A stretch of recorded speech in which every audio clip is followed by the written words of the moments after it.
My name is Dolores Hanson Hinko, and I was born the 4th of March, 1921, in Rochester, Minnesota. I'm now 70 years old. And your parents' names? My dad is Norwegian, and the Hanson name was originally Osterud. His family immigrated to this country in 1854. His great-grandfather, which would be my great-great-grandfather, Hans Osterud.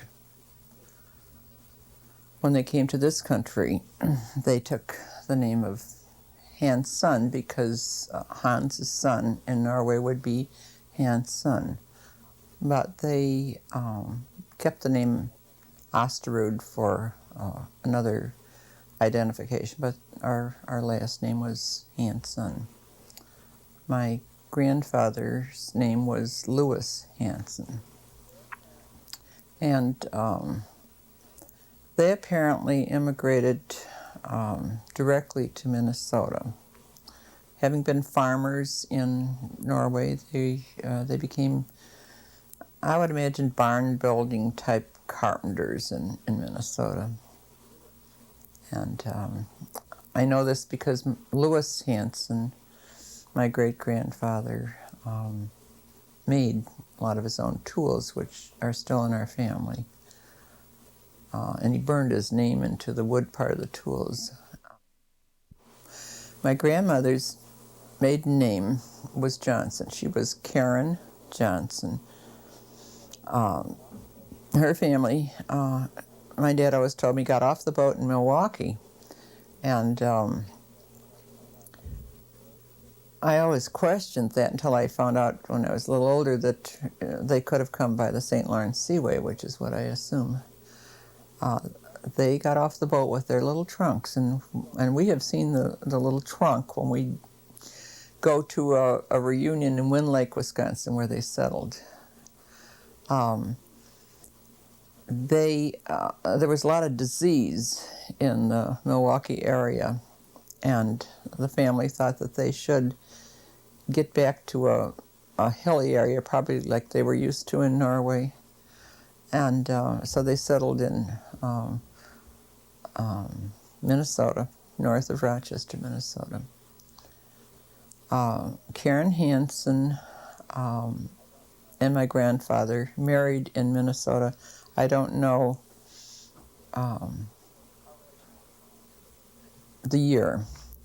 However, they had 6 children, 4 girls and 2 boys. The eldest boy was Melvin. He was killed in World War I at age 25.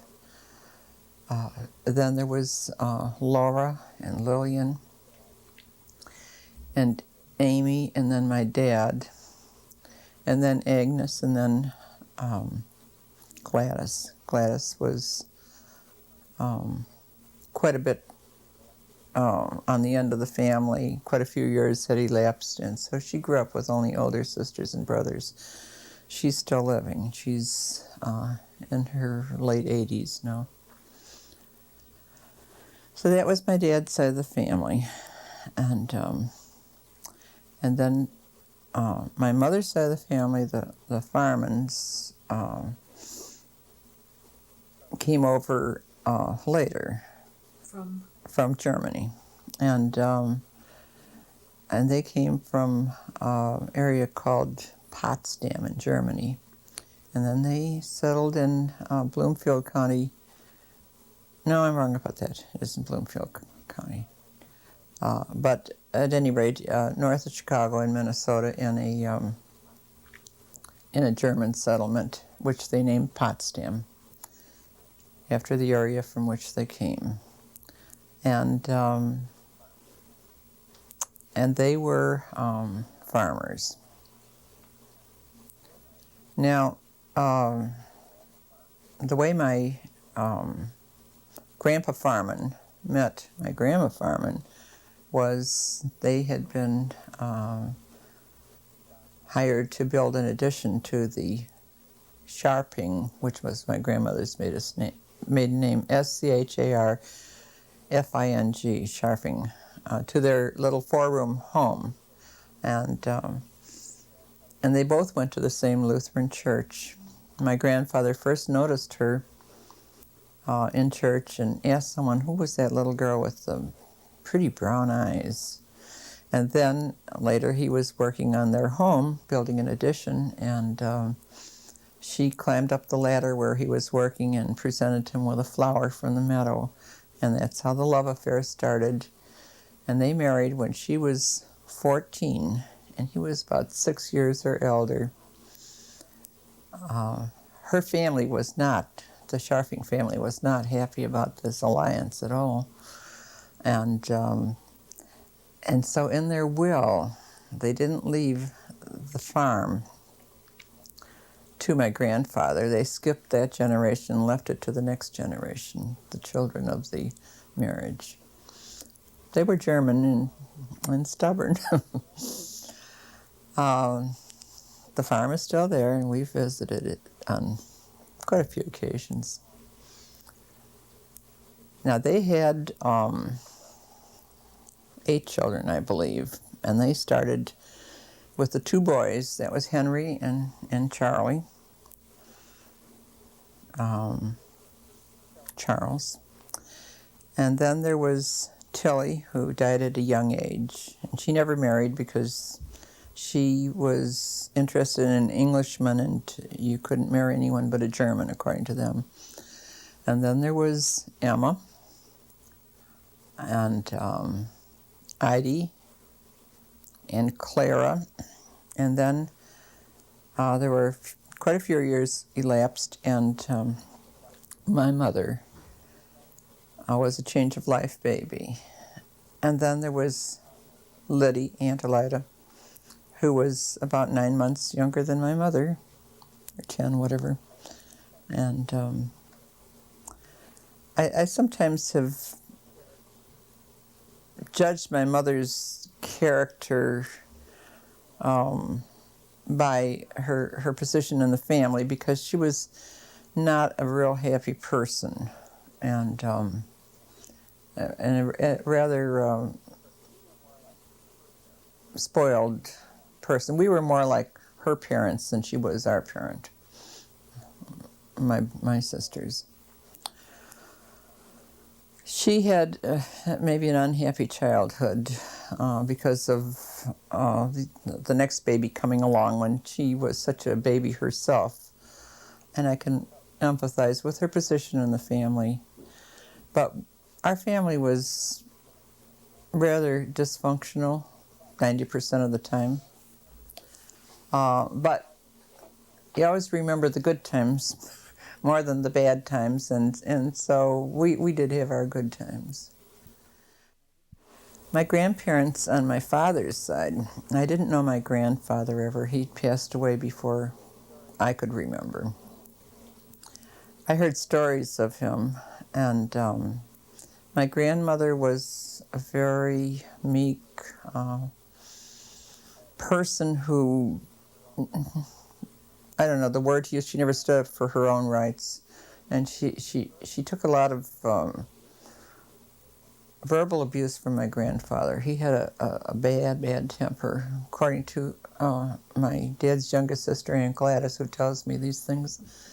And my grandmother was just so docile that she took it. And but I suppose growing up, being in a small town, you just kept those things behind your closed doors and made the best of it. There was no such thing as divorce.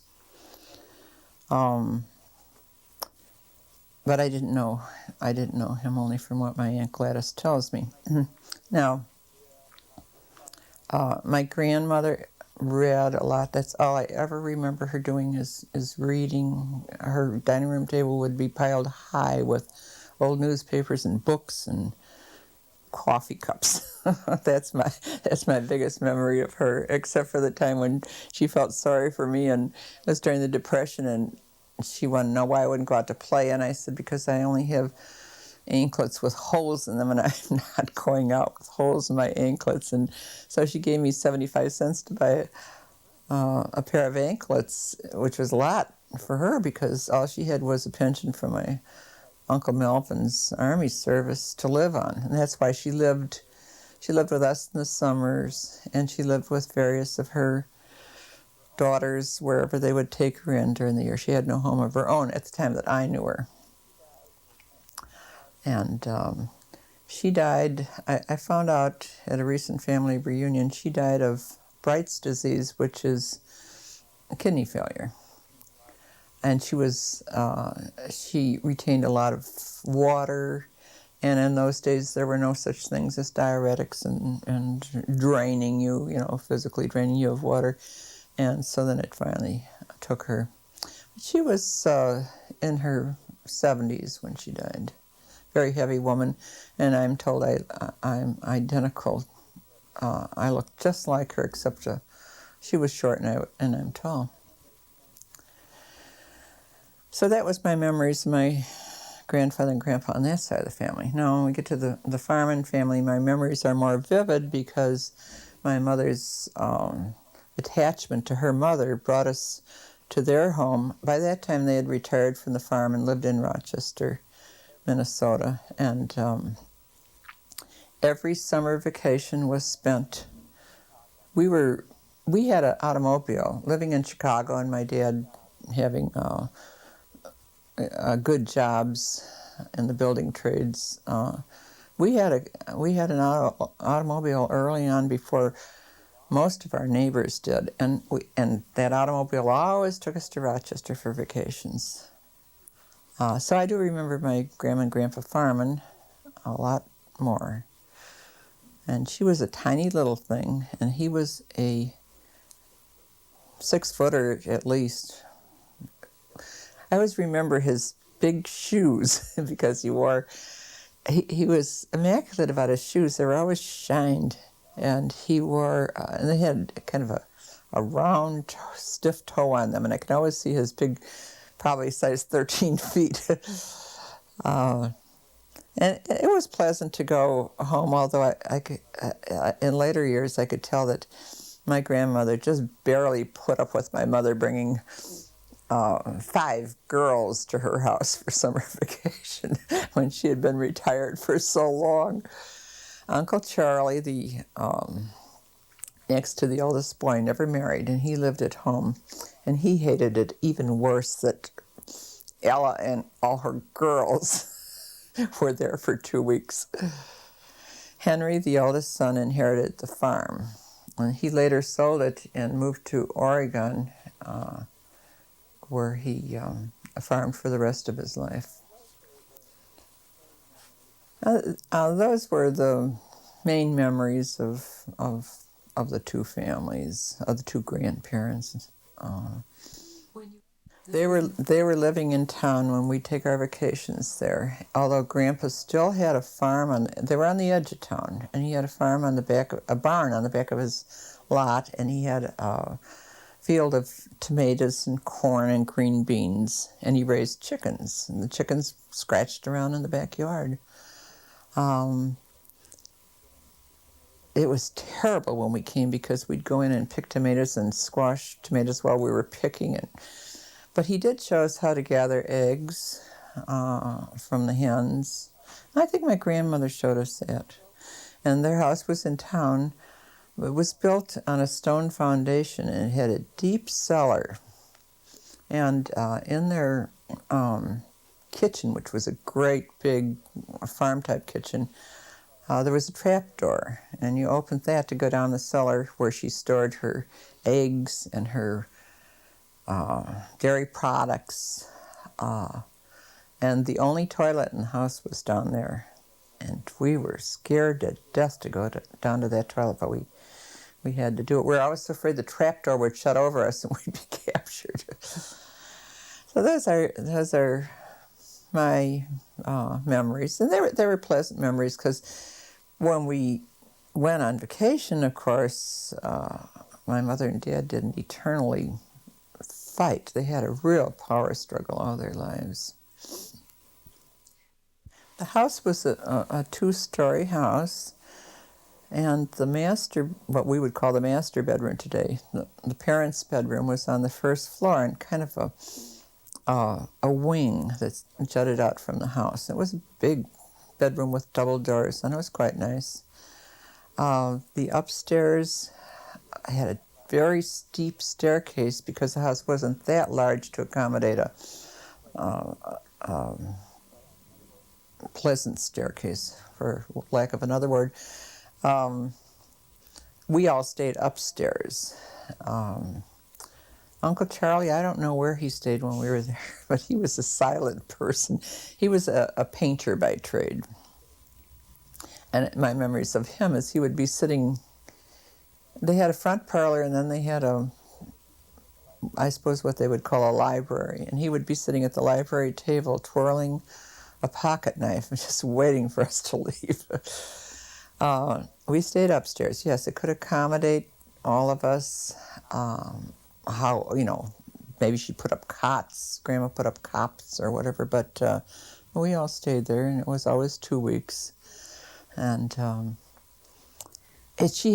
pantry is another thing that I remember, because she baked once a week, and her pantry smelled so good because she had an old copper wash boiler, and that was her bread storage place. And when she would lift the cover off that homemade bread, and their butter seemed like it was probably from a farm, and it was so good.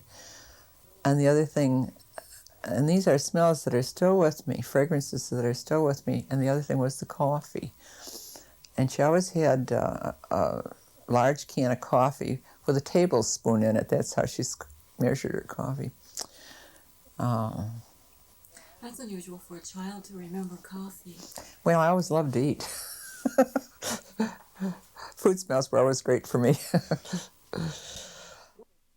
Grandpa was so nice. He would, there was a store on the corner, which I've recently seen a few weeks ago when we were in Minnesota, and it's still there. But it's been made into a little house now, but the building is still there, and he would walk us down there, always held our hands, and he would take us in there and buy penny candy, and they were in striped red and white bags. And in later years, when he got a little older, and we were a little older, he'd give us each a $50, and we could go down and buy a whole $50 worth of penny candies. It was heaven. Or we would get an ice cream cone, which always had a candied cherry on top. How much did the ice cream cone cost? I can't remember how much the ice cream cones cost. I just remember how glorious it was. Because we lived in an apartment house in Chicago, and children just couldn't run around like that there. The house was across the street from a park, and it was called Goose Egg Park because that's how it was shaped. And so there was a playground there, and we could play over there.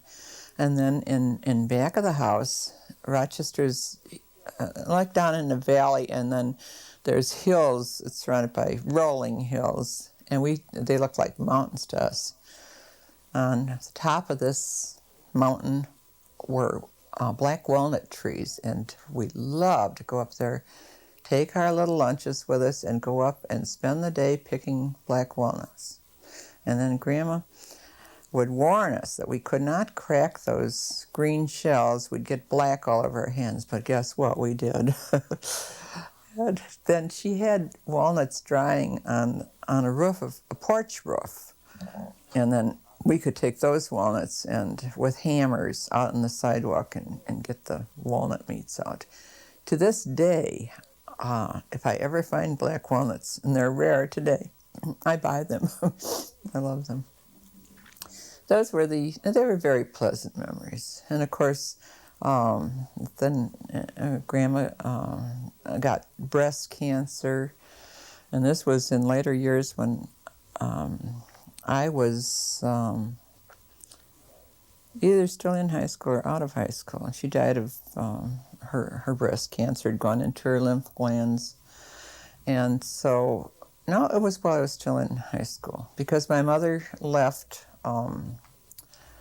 the 3 older girls in Chicago and took the 2 younger girls at that time and went to stay with her mother and nurse her. And her mother was always called Ma. Ma would die if she saw the way I lived. Ma, she wanted to imagine in her mind that she was Ma's favorite possession of everybody in the world. And we spent that summer alone with my dad, kind of learning how to cook, really. My earliest memories in Rochester, and I don't remember the house from my memories because I was only 2 years old, but my mother and dad had bought a little 3-room cottage on the edge of town, actually kitty corner across town from where my mother's family lived, much to her chagrin because she wanted to be near her mother all the time. These are stories that have been told to me. I can remember one incident on my own, and I know it's my own memory because the rest of the family didn't remember it until I told about it. But my dad at that time had already gone to Chicago because there was a lot of building going on in Chicago during the 20s, and he went with this large construction company called the Sumner Solid Construction Company, which was prominent in Chicago in the 20s and 30s. He came home for weekends on the train from Chicago to Rochester, and he brought me what they called a kiddie car, a little, like a bicycle without pedals on it, just scoot it with your feet. I was 2 years old at the time. And I was so excited when he gave it to me that I wet the kiddie car, the brand new kiddie car, and they all laughed, so that stuck in my memory. The other memory from that house was that there were gypsies in the area, itinerant salespeople in the area that were thieves, and that was my mother's biggest fear. Dad was in Chicago, and she was in that little home alone, and she had no telephone, and there was no basement, so she would hang her clothes out on a line in dead winter. This had to be in the middle of winter, and she was so scared she'd put my sisters and I in bed with her just to we'd all be huddled together, and she heard the line squeaking, and she knew someone was stealing her clothes off her line, but she just didn't move a muscle, and she also heard their firewood being taken from the yard.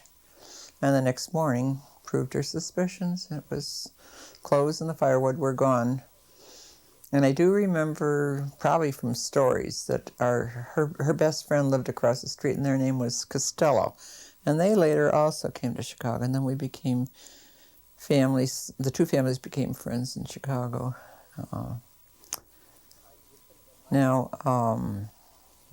It couldn't have been much later than that then my dad moved us to Chicago. So then where did you settle in Chicago? Our first home in Chicago, well, I have to say, because to me this stands out in my memory, we came on the train, and my mother had apparently bought us dime store rings, little rings for our fingers, and naturally I lost mine on the train. I always did everything wrong. And they were all scrambling around the seat of the train trying to find my ring. Well, we got off the train, and Dad met us, and he took us in a taxi cab. He had rented a bungalow, kind of a nice bungalow in a nice neighborhood on the south side of Chicago.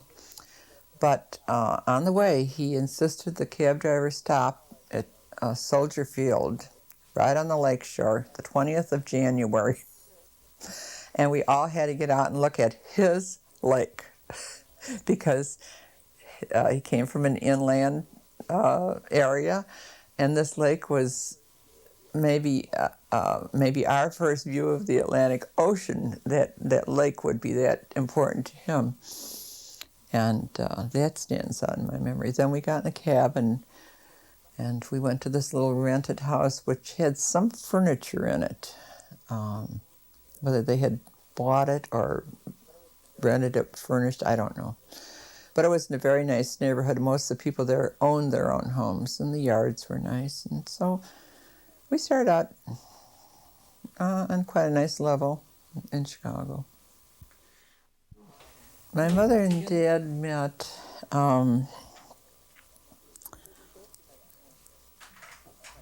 it was after my parents, my grandparents moved to Rochester, after they retired from the farm.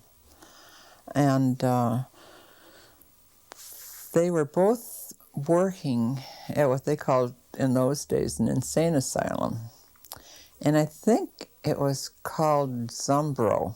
At any rate, it was on the Zumbro River, which runs through Rochester. And they did a lot of their courting in Goose Egg Park.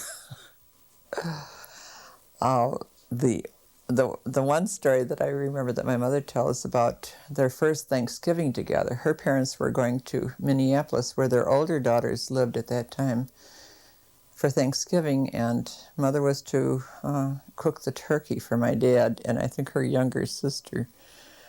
And she didn't know that you had to draw the turkey. You had to draw the insides out.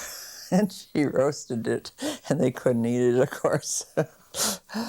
But she was young, and I remember her telling about borrowing clothes from her sister. Her younger sister always had better clothes than she for some reason, whether she was more educated or what, or had a better job. But she had a fur piece to put on one of her first dates with Dad. And I suppose the clothing at that time was flapperish, I would imagine. 1915 maybe. Yeah, after World War. No, it had to be. No, it had to be later because, I suppose right after World War I is when they met. Well, they both worked at the same place at any rate. And both their families were against their marriage because he was Norwegian Lutheran and she was German Lutheran, and you just didn't marry outside your background. So they had a little difficulty that way, and I think my mother never did like her mother-in-law, and but I think my dad got along real well with his in-laws, so because he was that kind that could. That was their courtship. Probably didn't last very long because they had one child who was stillborn, and then they went on to have 6 daughters. There was one boy that was also stillborn in between some of the girls, and that was so. My mother had 8 pregnancies.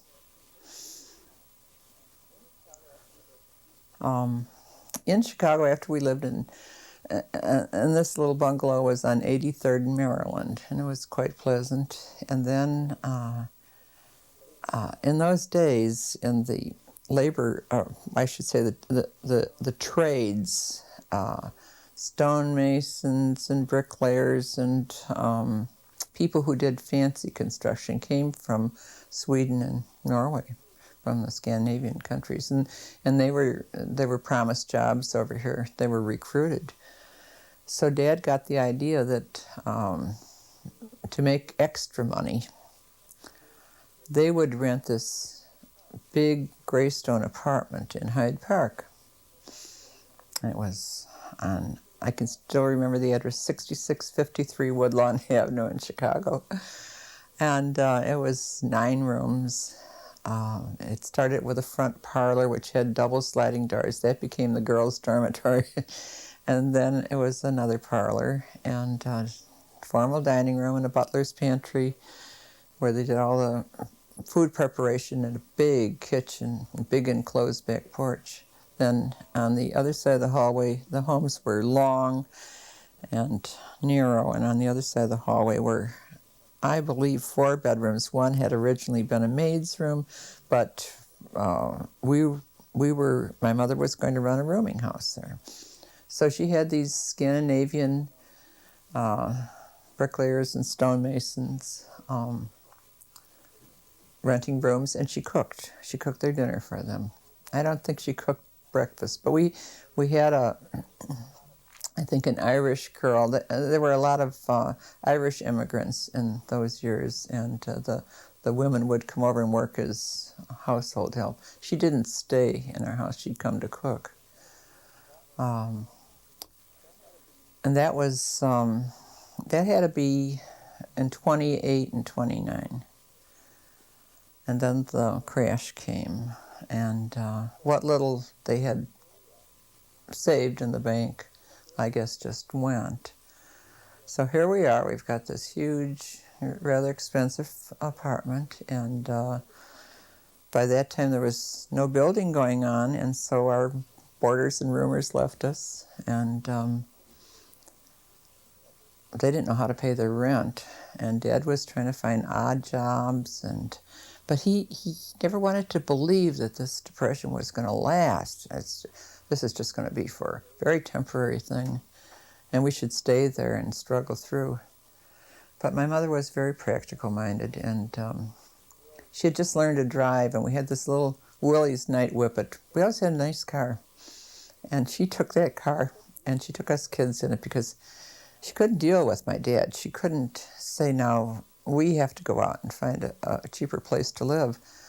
He wouldn't hear of it, so she took us while he was at work, and she took us all the way. She saw an ad in the paper for a house for rent for $25 a month. And she took us, and it was in Roseland, which at that time was way on the edge of Chicago, the south edge of Chicago.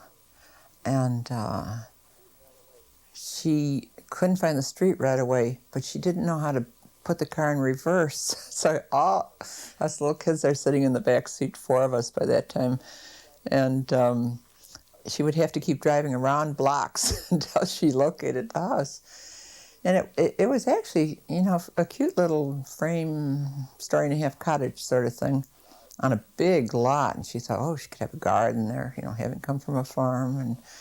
And so she went to the real estate and put a month's rent on, which probably was all she had. And then she told my dad she had rented it and he should come to see it. And he said, do you realize there's no electricity in this house? How long since you've lived with gas lamps? We couldn't play our radio. He had to get batteries to run the radio with. There was no hot water. There was no bathtub. She just saw this as a place that we could, you know, afford, and a place where she could have a garden. She had a wood cook stove, and this is after living in a luxury apartment, you have to understand. It was a come down, and So you actually did move there. we moved there, and then she found out that he had only rented us the first floor. No, the upstairs was another apartment, although it was like an open stairway in the front hall, but it was another apartment. So again, there was a front parlor, and that was girls' dorm again. And then a little parlor, dining room, and a big eat-in kitchen. And a bedroom for the parents. And my sister Shirley Jean was born in that house. She's number 4 in our family. She was born in that house. I was in 4th grade at that time. We were the poor people in the neighborhood, and I was very sensitive as a child. I didn't want to ever, I still don't ever want to be the poor person. We had hand-me-down clothes. My mother had a wonderful source of clothes from neighbors that she had when we lived in Hyde Park, and they gave us wonderful clothes, really, when I look back on it. We didn't have to be ashamed. We were dressed well, but they were hand-me-downs. And then, of course, the Depression went on, and we got older, and we were still living in this house, and it was a terrible shame to us. I got rheumatic fever when we lived there, and I've always had a heart murmur ever since. I was in 4th grade, and I couldn't go to school. I couldn't let anyone near me. My leg joints were so terribly bad.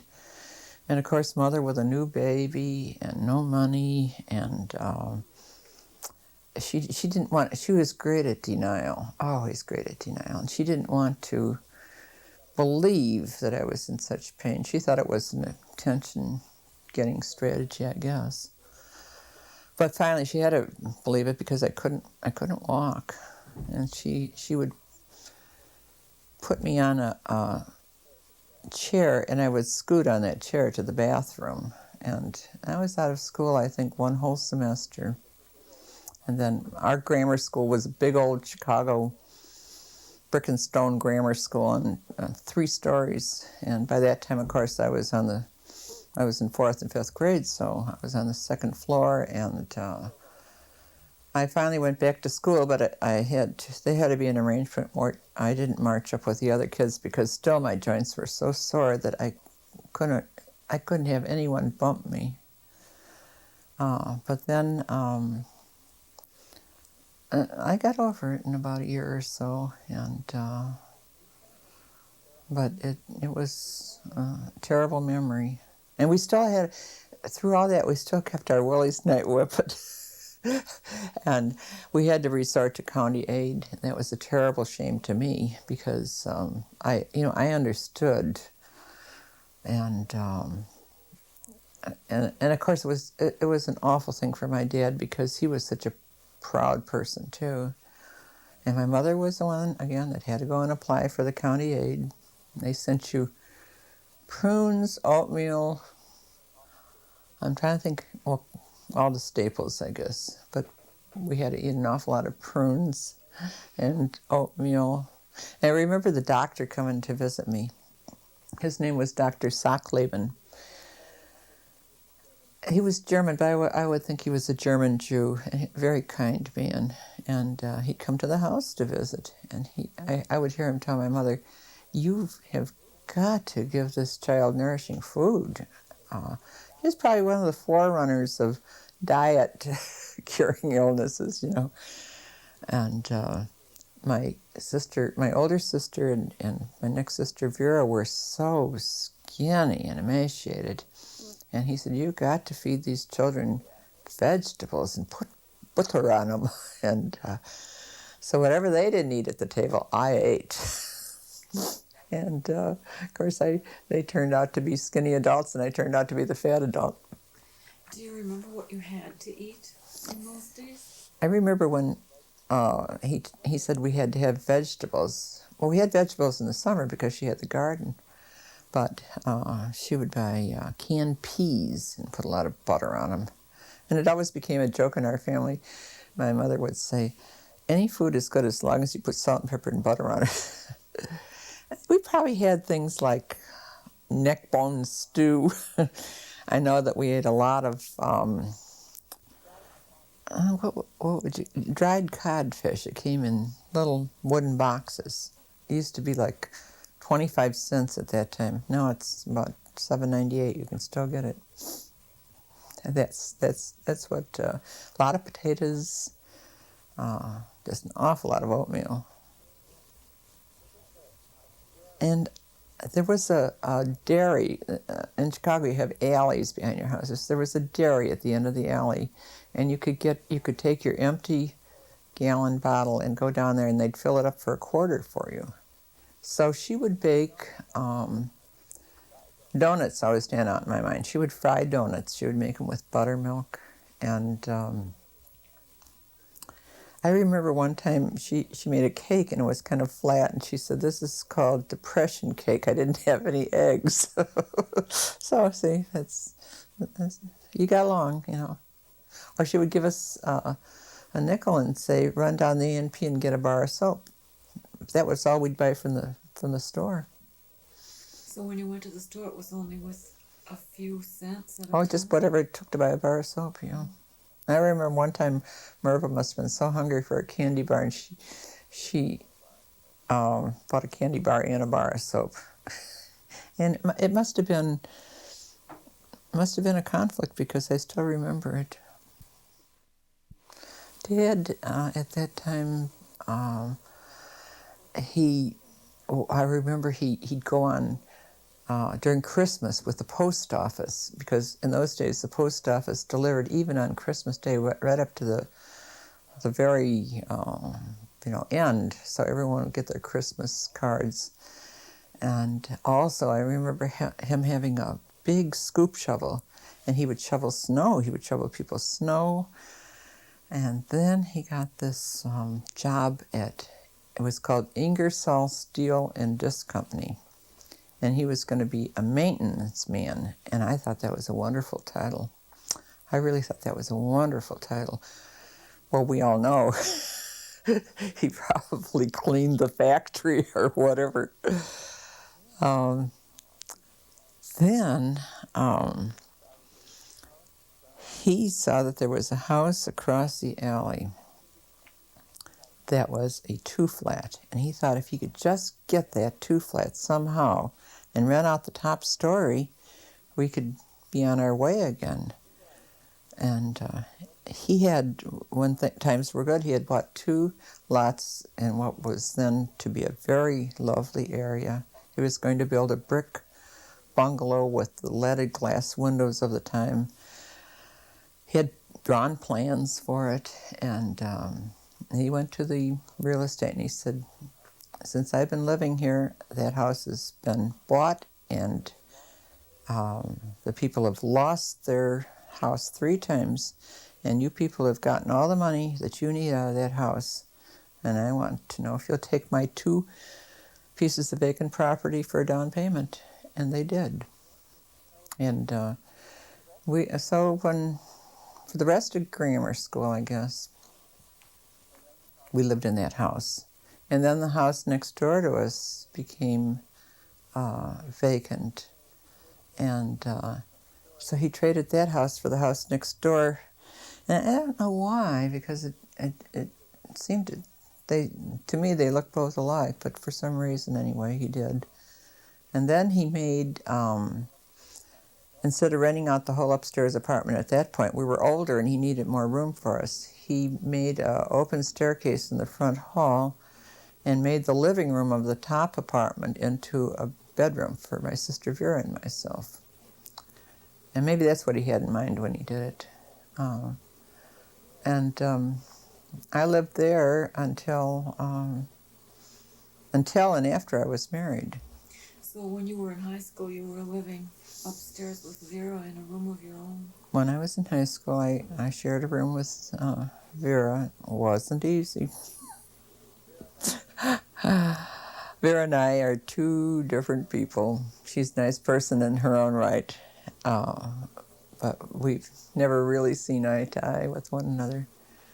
But we lived there until I married, and our wedding reception was held in that house. It was just, a family wedding reception. My mother prepared the food, and that's when they found out our minister drank beer.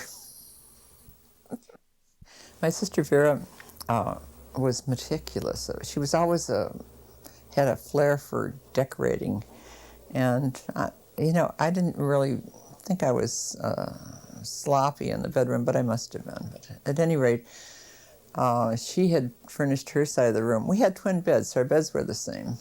But she had built a dressing table with organdy ruffles on it, and she had bought 2 crystal little lamps for her dressing table, and I was not to come on her side of the room, so she strung a piece of rope. But she had to go through my half to get to her half. We're teenagers now. She's in high school, and I was in high school and in my first job at that point. The closet was on my side of the room, and I had begun to buy decent clothing. Although she forced my parents to buy her. She always had better clothes than the rest of us, because if she didn't, she made it so tough for them that they did it. However, she would come into my closet, and I remember one suit that I just loved. It was a brown tweed suit, and she would come over and she'd snitch it in the morning, and she was always a great seamstress, and she'd sew up a seam. She was always skinnier than I was, and wear it to school. and stick it back in my closet, and then I'd go to get ready for work the next day, and I'd have to sit and rip out the seam. My memory of housework was that I got it all to do. I suppose everyone has the same memory, but my older sister was chronically ill. Looking back, I think most of her illness was in her mind, but at any rate, she was always what we called sickly, so she couldn't be asked to do anything. Vera rebelled. Vera could not be asked to do anything because she rebelled, and she was in a lot of extracurricular activities in high school. She was on the it was either the news staff or the yearbook staff, I can't remember, and did a lot of after school things. And my mother was not a real good housekeeper.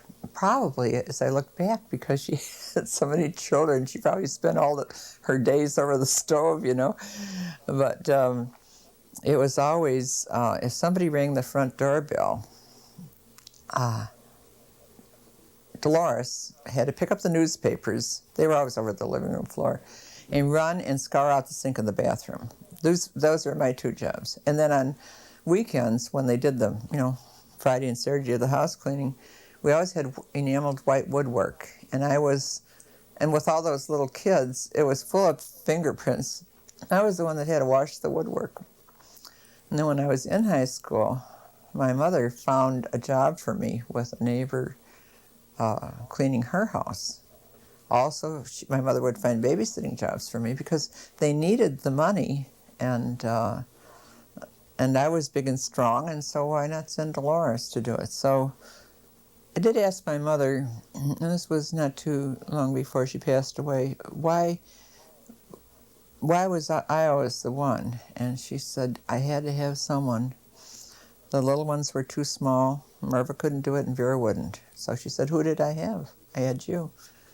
But we did talk it over, because I carried a lot of resentment about that.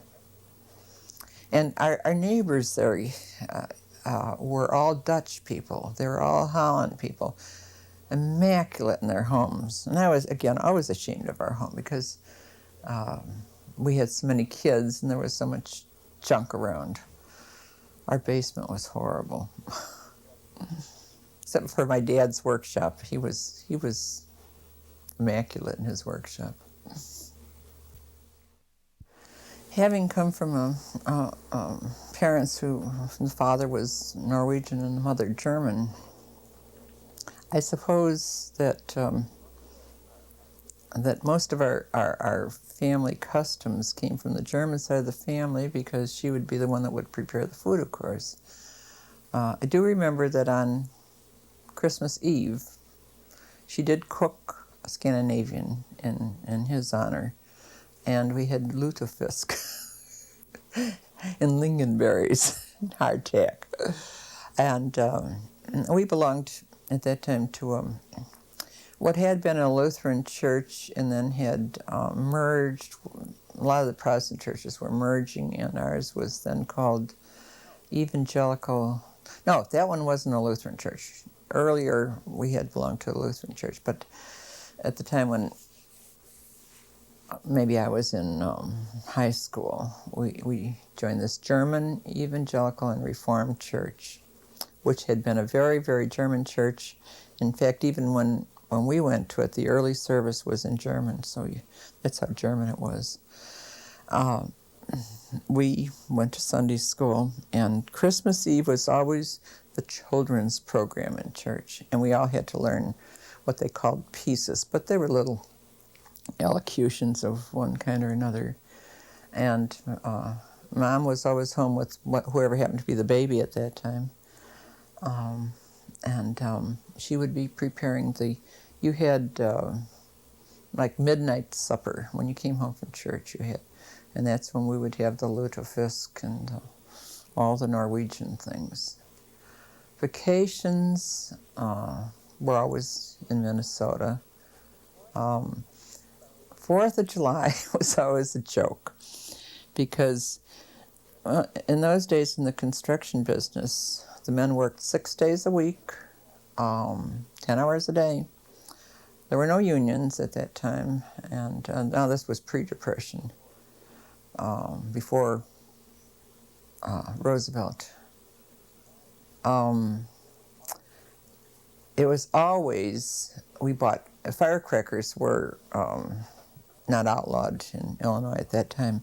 And so we had great preparations for buying the fireworks and waiting for the day that we could shoot off the fireworks. And my dad would sleep in on 4th of July or any holiday that you might have, which were few. And then there was always something to be done on the car. He did his own repairs. So then he would be out in the garage. And we were to go on a picnic and take our fireworks. And more often than not, we were shooting our fireworks off the next day because we never got to the picnic. My dad was slow and deliberate, and typically Scandinavian, and he'd have his nose in the car, and we would all be, antsy, and when are we going to go? And there were times we just didn't go. But we lived near an amusement park. This was during the 20s, and it was called White City. And they had fireworks displays there on 4th of July. So sometimes by evening, they did take us over there and watch the fireworks in White City. And that's a nice memory. I think several times there were things doing at Soldier Field, and somehow they took us there, and I can't even remember what the occasions were. But mostly, our entertainment was when we got old enough to go to the show by ourselves. They would give us 50 cents a piece on Sundays, and we'd take the streetcar down to Chicago's Loop, cost 7 cents. And I don't know, couldn't have been more than 15 cents to get in the show. We always had enough out of the 50 cents to buy some ice cream or something in the Loop. And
one of the nice things that I remember from my childhood is, and I'm going to go back to pre-Depression days, and we couldn't go to the movies by ourselves, but my mother would drive us up to 63rd Street, and we lived on 65th, and she'd drive us to 63rd and leave us off.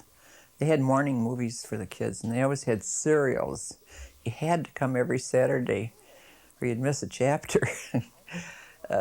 Some of those movies were horror movies. I remember one, I don't know if there was an early movie version of Phantom at the Opera, but it was this Phantom sitting at a organ playing, and then the Phantom crawling up drain pipes up to a window. It was probably something else besides the Phantom at the Opera, but that was a serial. We had to go over. And then they always had comedies, and then they always had sing-alongs. And there was the music would be on the screen, and it would be with the actual music written, with the clefs and. And then there would be a bouncing ball going on top of the words, and we all sing. And that was Saturday. No, I think it was Saturday afternoons because that was bath and hair wash day and hair curl day. And then we'd go with our hair all curled up to the movies. When I say we, of course, it was always we girls because we had no boys in our family. But then the movies that we went to down the Chicago Loop when we were older and could travel by ourselves, they were the big Hollywood productions when they had the Hollywood Star System and Fred Astaire and Ginger Rogers and then I always loved Marlene Dietrich and Greta Garbo's Ninotchka was still is one of my favorite pictures. We rent it once in a while. Wonderful movie. As we got older and more money became available, my mom and dad were gypsies just like I am today, just always want to get away. And in their case, they probably wanted to get away from their problems. So it would be like last minute, it would be on a Saturday morning, and Dad would say, jump into the car, we're all going up to Michigan. He was always looking for a fruit farm. That was his dream, was to buy a fruit farm in Michigan. And which he never got one, but we looked, and it was always around St. Joe, Michigan. And there was a sect of men that lived there. And I'm trying to recall the name of it, but I can't. They were men that had long beards, and they ran they had an amusement park there with roller coasters and everything. We'd take our lunch and go there, and it was because it was always during blossom time that he'd get this urge to go up there after a long winter, probably. Those are good memories. When we were in high school, we dated, and we, in this case, is my sister Vera and myself, and I don't know how we ever met these guys, but they were, quote unquote, Irish Catholic. We weren't to go with Irish Catholic, nor were they to go with us, But it was groups. It wasn't specific guys that you dated, but it was groups. And they seemed to have tickets to polo games in an armory in Washington Park. And they would come out, what they called, to the country to get us, because they lived in Hyde Park in the city. And they would come and pick us up on the streetcar. No one had cars. And we'd go to the polo games, and then they'd take us to the streetcar line, and we got home by ourselves. It would be 1 a.m, and it was safe to travel in Chicago by ourselves. We had about a 2 or 3 block walk from the State Street line to our home in Roseland, and no problems. And that was always that seemed to be, and then there were school dances and that sort of thing, and football games. We had a real good football team in our high school, Fenger High School on Chicago's South Side. Marcia and Sandra also graduated from Fenger High School. We had another school in our neighborhood that was a technical high school. It was called Pullman Tech, and we were rivals, football rivals. And on Thanksgiving Day, that was the game of the season. They weren't in the Chicago High School Football League, but they were our rivals. And the day before Thanksgiving, they would have pep bonfires, big bonfires on some of the empty lots, and everyone would gather there, and the cheerleaders would be there, and the band would be there, and then the football game itself was really fun.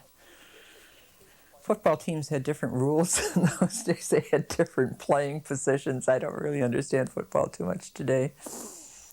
But that was always a thing that stands out in my memory.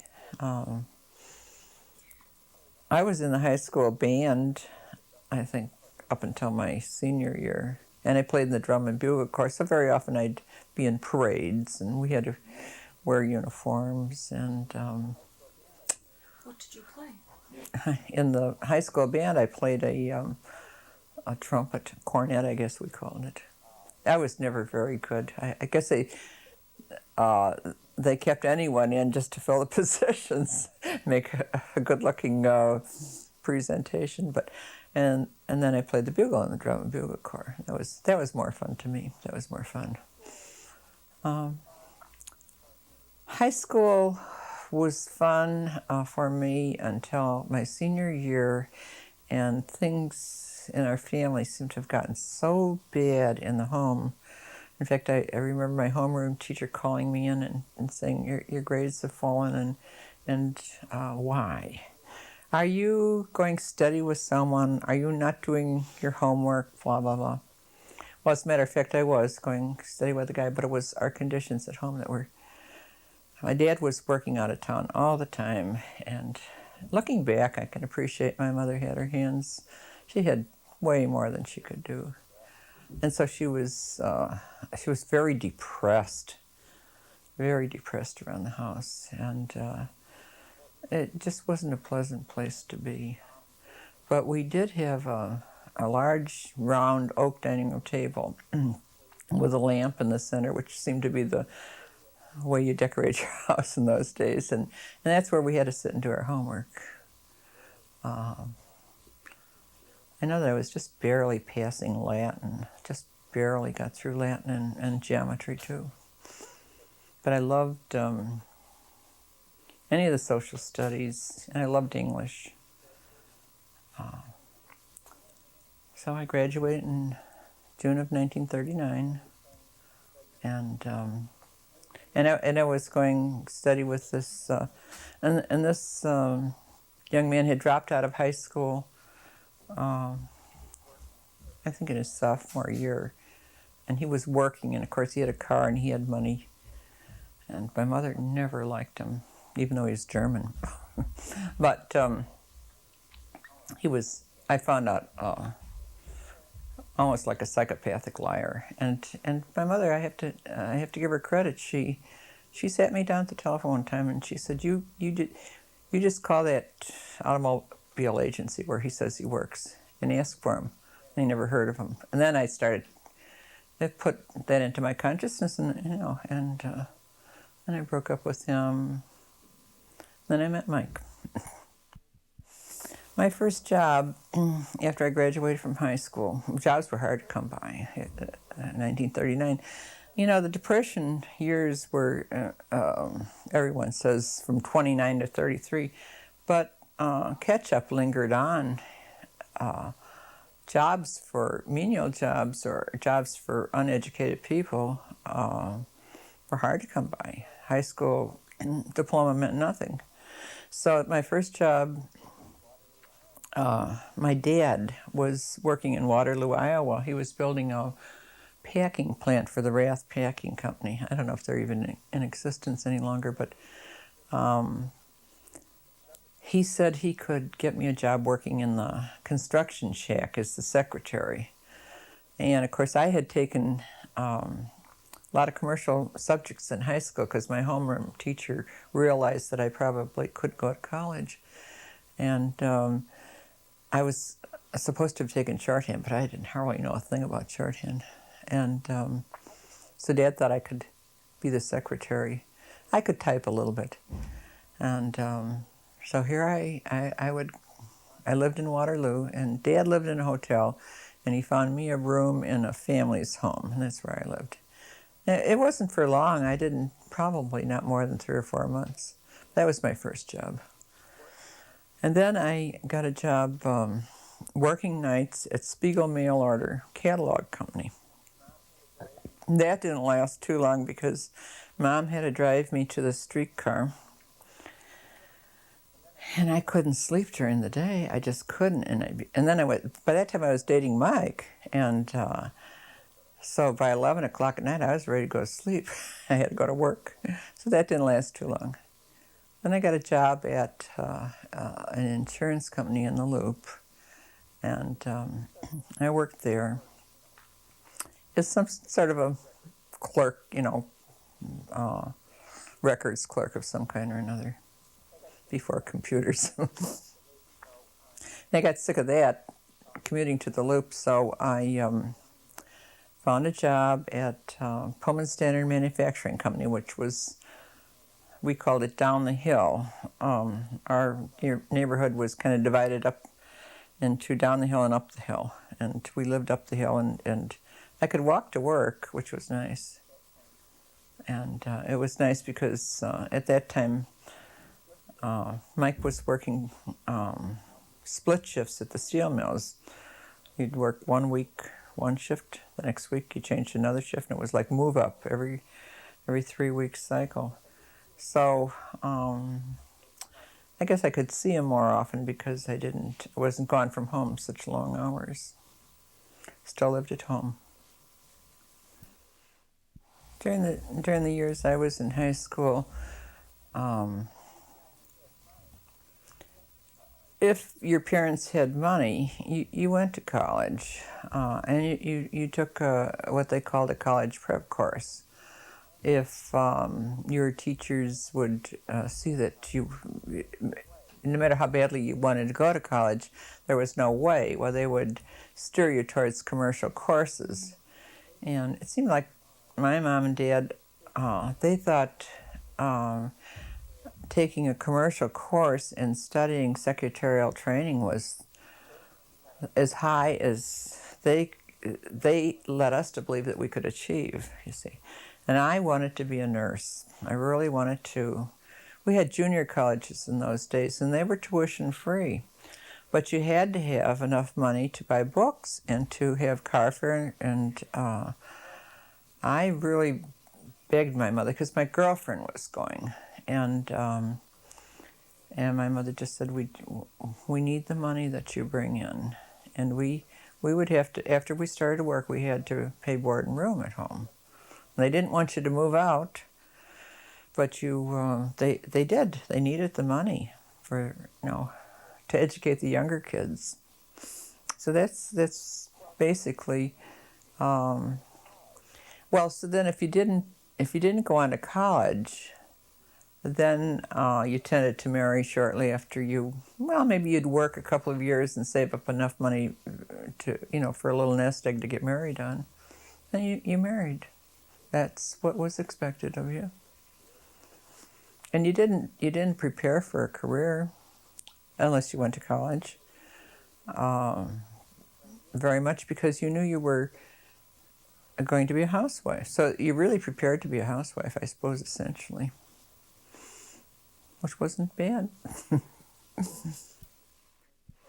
The teacher that steered me towards taking commercial courses was my homeroom teacher. It was your homeroom teacher that kept a day-to-day eye on you. And she was probably a very dedicated woman. Her name was Edna Stevens. And I think she must have been a very dedicated teacher to actually know her students, because they were large classes. We might have had 35 people in our homeroom. Our grammar school classes at that time, Chicago grammar schools, were set up for 48 seats and desks in a room. That was a big class for teachers. But they didn't have to discipline as much in those days. They could teach. But Edna Stevens was, I'll always remember her. She was a motherly type person, and thank God, she did steer me in that direction. When I was working in the insurance company down the Loop, I was not a very aggressive type person. I wasn't shy, particularly, but I had a girlfriend, Joan White at that time, who was really aggressive. She was the one that would start clubs, and she would get me to join clubs in high school, and she was the ringleader, and she always wanted me to go square dancing. We had a park down below the hill that had a field house, and they had activities during the week there. Joan came from a very poor situation. Her father had left them when they were small, and her mother, they lived in Canada, and her mother brought them into the States and made a living however she could for her 2 daughters and 1 son. And so Joan talked me into going square dancing. It was the last thing I wanted to do. But she said, I've met these 2 brothers there. Their name is Hinko. And they wear plaid shirts to square dancing. And she said, I don't want you to take the older one because that's the one I've got my eye on. But she said, the younger one is kind of nice. He's good looking. And they live in a nice house because she had dated Mike's older brother, Joe. And she said, they're Ukrainian and they live in a old neighborhood, but they have a nice house. And she said, I said, oh, my mother wouldn't like that at all. Because my mother and my dad too, he would, he'd give me a lecture and he'd say, when I started going with Mike, he'd say, I didn't raise you to be a steel worker's wife. And I said, you didn't raise me in Beverly Hills either, Dad. That was the expensive district near our house. I always fought with my dad. But I met Mike, and he taught me how to square dance. And I thought he was so much fun. He just was jolly, and but then the next time, that was a blind date. And then he called me to go tobogganing. They had a toboggan. I didn't know anyone else that ever had a toboggan. But there were toboggan slides outside our city in Palos Park. And I think they had a cousin that lived out that way, or a close friend. And so they got onto this toboggan slide out there. And so he wanted to ask me to go tobogganing. And at the time, I thought he was putting on an act. When he called, he would say, hi,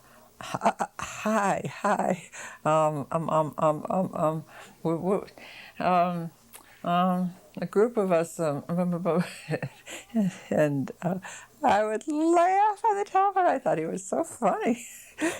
I realized later on that was not an act. He was afraid to call a girl. It wasn't that he hadn't dated before, but I think within his own neighborhood probably. And I was from another neighborhood, maybe that was, in his mind, maybe it was a better neighborhood. Actually, it wasn't. And we certainly had no more money than his parents had. But I think because my dad was working with a large construction company. By that time, my dad was a superintendent of construction, and had a pretty responsible position with the company. And maybe that, I don't know. We lived differently, I suppose. So that's how we met.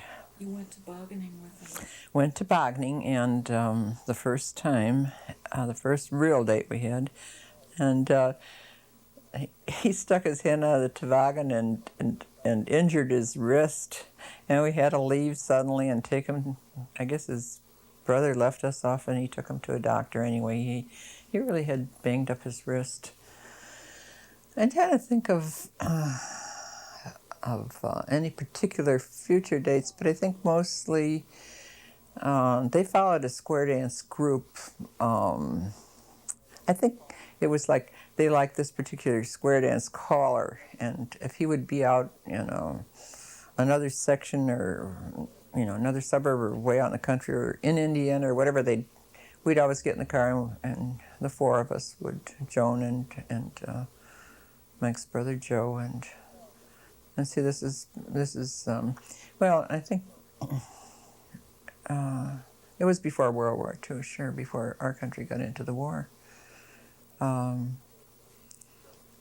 And I think to this day, my girlfriend Joan wishes she had taken the youngest one, because he was the one that, he was, I think of all his family, he was the one that was, had the better mind of all of them, or maybe just the motivation to do the things he's done. So What was I can only describe him when I first met him as being fun-loving, and so was I.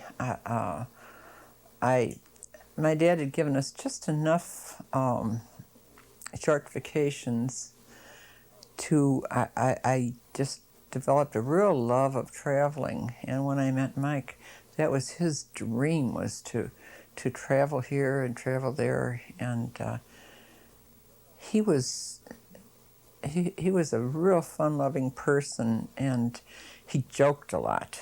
And I just thought the jokes, I think, are stale old things now, I thought were just wonderful. And then he told me of his ambitions, and he told me at that time he wanted to be a lawyer. He didn't have any idea of how he would become a lawyer, but his mother worked for a lawyer. She was a cook and a housekeeper, and he really admired this man. I can't think of the man's name anymore. And so he realized his ambitions. I think that our common interest was travel, and then having a family, and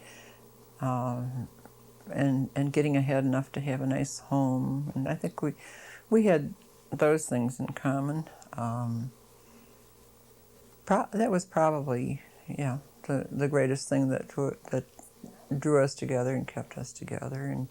And I was ambitious. I wanted to work, and I have to thank my mother for bringing me up to work hard, because I was ready and willing to do any kind of work to help him to get ahead.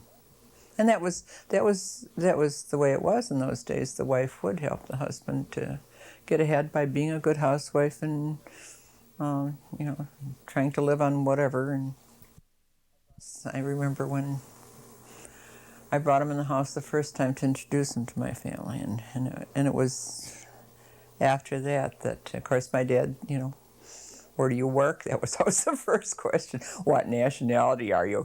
That was the first question. Where do you work? And then I had this terrible fight with my dad. I think that was probably the worst fight I ever had with my dad. And he said, I didn't bring you up to marry a steel worker. I said, but you didn't bring me up in Beverly Hills either, Dad. I can remember that. And at one point, my dad called me a poor, unfortunate creature. And it had to be those 3 words that motivated me to show him. I think a lot of the motivation to get ahead was to show him. And I did. We had a lot of discussions, deep discussions, and I knew that yes, he was working in a steel mill, and for one thing, my mother had always said, for instance, I dated a Dutch guy from our neighborhood, and I said to my mother, but he's a plasterer, and he's always got dusty clothes, and my mother said, don't ever look down your nose at a working man. Those are the best kind. But see, my dad had different ideas, I guess. And even if Mike had always been a steel worker, that wouldn't have made any difference, because he would have, even when he was working in the steel mill, and he wasn't educated for anything more than a laborer, they put him in the metallurgy department, and he was learning metallurgy. He was always wanting to absorb more and learn more. So he probably would have owned the steel mill by the time he got through. But then, fortunately for him, because his ambition was to be a lawyer, the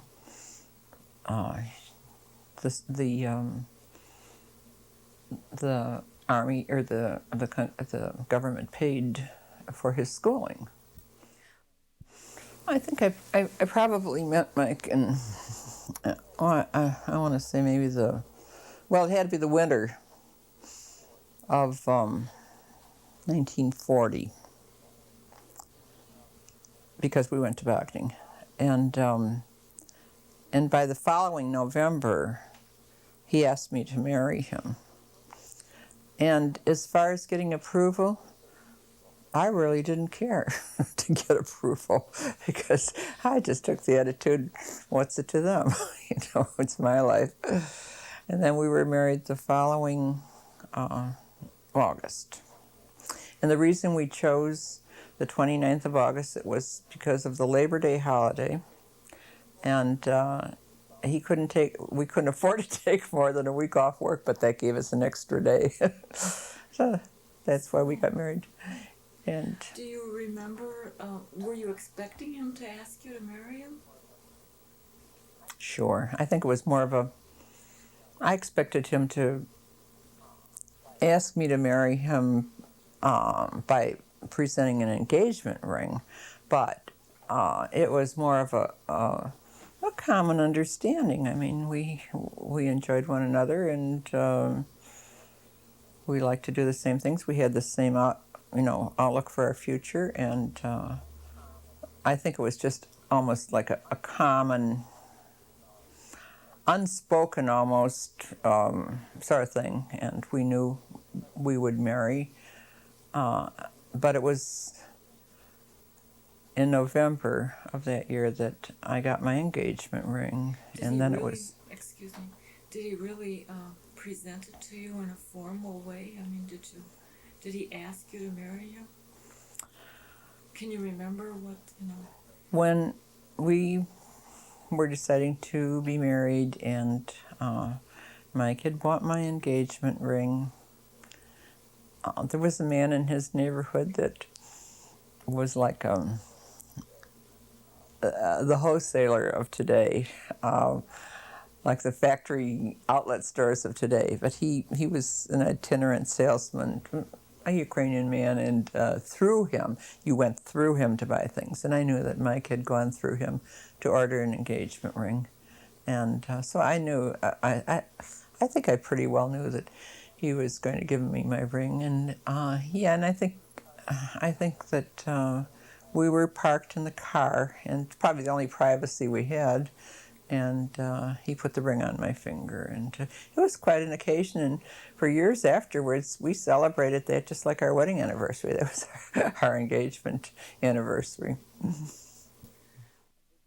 To have an engagement ring was a big thrill, because then you went to work and you showed everyone that you had an engagement ring.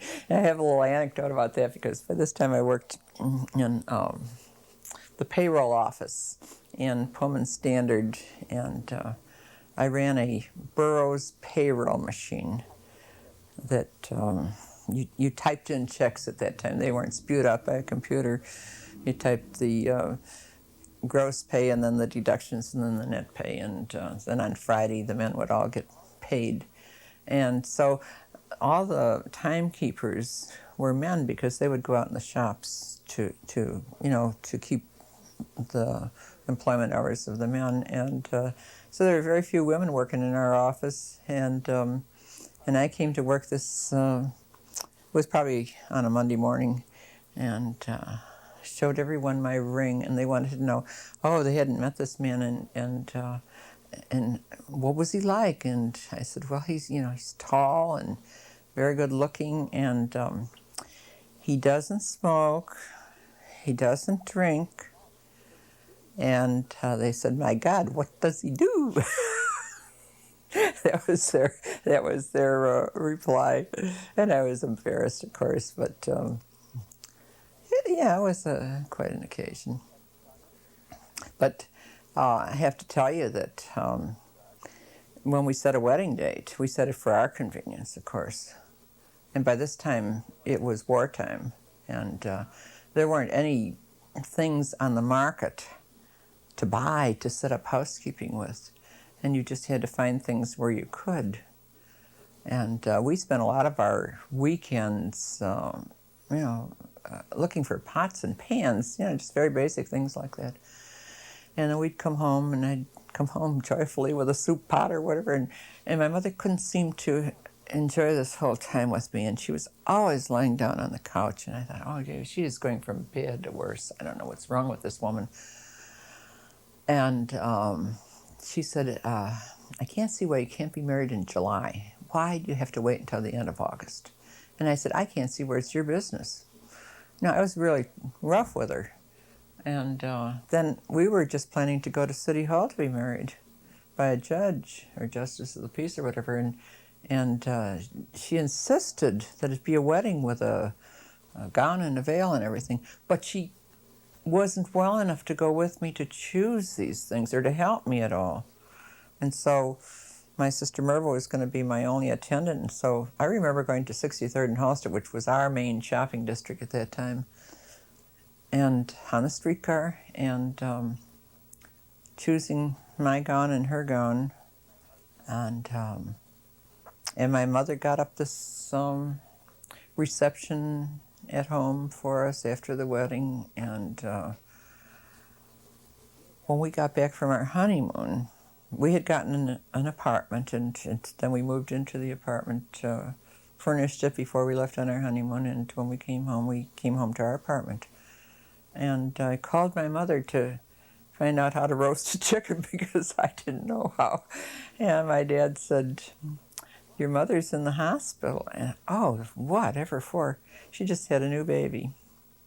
And that was my sister Judy.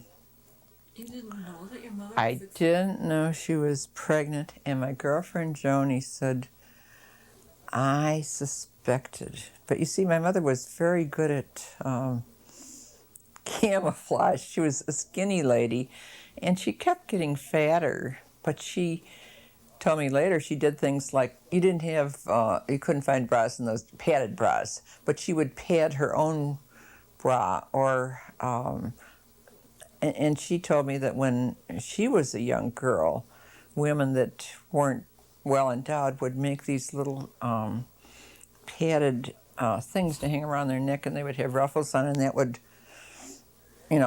expand their chest. Well, she made those sort of things. So she accommodated being, stomach heavy.